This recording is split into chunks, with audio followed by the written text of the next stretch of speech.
জানো তো, সব কিছু হবে হবেটাই ভালো, কারণ কখন যে সেই জিনিসটা এসে আবার চলেও যাবে তার তুমি টেরও পাবে না। যেমন ধরো, পুজোর এক সপ্তাহ আগেও আমরা ডিসাইড করতে পারছিলাম না যে কোন শাড়িটা পরবো, তার সাথে কি জুয়েলারি মানাবে, কোথায় ঘুরতে যাব। আর আজকে মায়ের যাওয়ার বেলা ঘনিয়ে এলো। আর আমরা একটা কথা সকলেই জানি, কোনো কিছুকেই আমরা সারা জীবনের জন্য নিজের কাছে আগলে রাখতে পারবো না। আজকে দিনটা ফিরে পাওয়ার জন্য আমাদের আবার গোটা একটা বছরের অপেক্ষা করতে হবে। আর এই দুদিনের আনন্দের জন্য আমরা বাঙালিরা সবকিছু করতে পারি। আজকে হলো সরস্বতী পুজোর পরের দিন, মানে মায়ের শেষ পুজো। সকালবেলা স্নান করে রেডি হয়ে চলে এসেছিলাম মণ্ডপে মায়ের পুজো দেখার জন্য।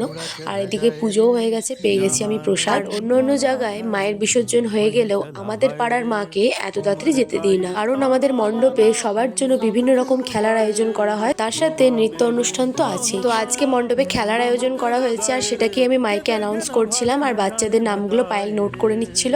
তো দেখতে দেখতে সন্ধ্যেবেলা কিন্তু আমাদের বিভিন্ন রকম খেলা শুরু হয়ে গেছে। একটা সত্যি কথা কি জানো তো, এই বছরে একটা দিনই আমরা সেই ছোটবেলাটায় ফিরে যেতে পারি, কারণ বড় হওয়ার সাথে সাথে এইসব খেলাধুলার আনন্দের দিনগুলো আমাদের জীবন থেকে অনেক আগেই চলে গেছে। আর আমরা সমস্ত খেলাতেই অংশগ্রহণ করি, আর বিশেষ করে পুজো কটা দিন আমরা খুব আনন্দে মজায় কাটাই। তো আজকের সন্ধ্যেটা তো ওই খেলাধুলা করেই কাটিয়ে দিলাম, আর কালকে সন্ধ্যেবেলায় হবে আমাদের নৃত্য অনুষ্ঠান, সেটারও ভ্লগ খুব তাড়াতাড়ি শেয়ার করব তোমাদের সাথে। আজকের ভ্লগটা ভালো লেগে থাকলে চ্যানেলটাকে সাবস্ক্রাইব করে নিও। দেখা হচ্ছে নেক্সট ভ্লগে। তো চলো, টাটা, বাই।